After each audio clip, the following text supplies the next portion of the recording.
آمين آمين آمين آمين آمين آمين آمين آمين آمين آمين آمين آمين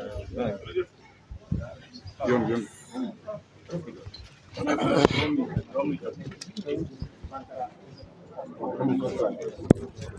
voilà jërë ngeen jëf mbokk ñu doon seetaan ci Iqra TV mu ngi noonu Mawlaaya Khalifa Khadimul Umma wa Murabbiha daal di rek recevoir mbooloo mi ngeen di gis gën cee ràññee ko ki nga xam ne mooy Khalifa Sall ak Ousmane Sonko mu ngi noonu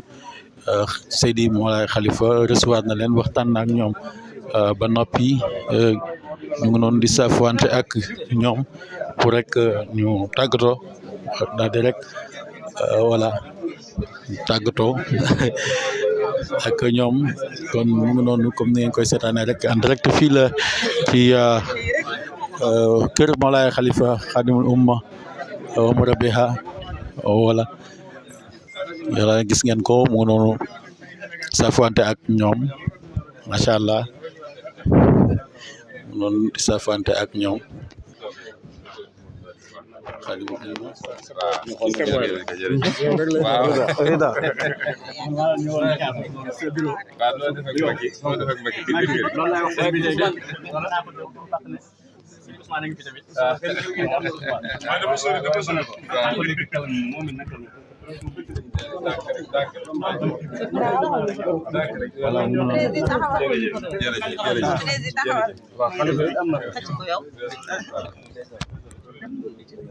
voilà mu ngi noonu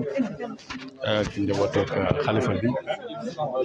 di safante ak njaboot gi macha allah di kaf di ree kon mu ngi noonu seen ma jël un peu voilà mu ngi noonu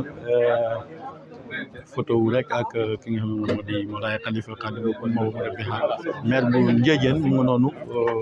moo nekk noonu maire bu Ndiédiène voilà gis ngeen ko xalifa bi dalal na ñi nga xam ne ñoom ñoo di délégation bu mag boobu ràññee ko lool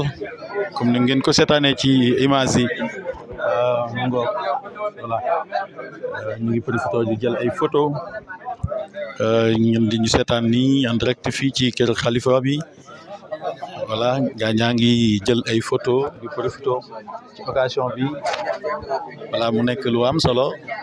di mbégte ci ñoom ñi nga xam ne ñu ngi am voilà gis nga xalifa bi ci oyofam ci yaatum ci barke bi ko yàlla may ak comprendre doomu aadama gis nga ko ku ne amut xaj ak seen ku ñëw ne dama bëgg a photo rek mu photo ak yow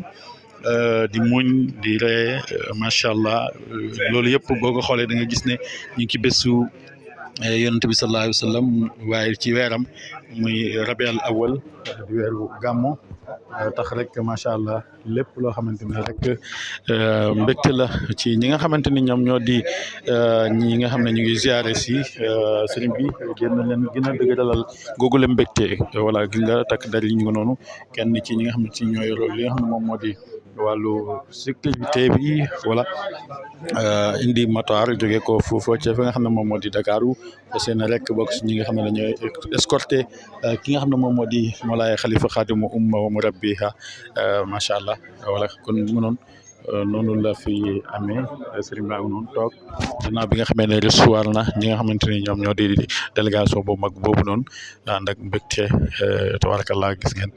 voilà mu noonu di photo ak ñi nga xam ne ñoo di xale yi macha allah am na solo mbokk yi ñu ngi leen di jot dégg daje incha allah ci kanam tuuti ak beneen délégation incha allah. Mambaaw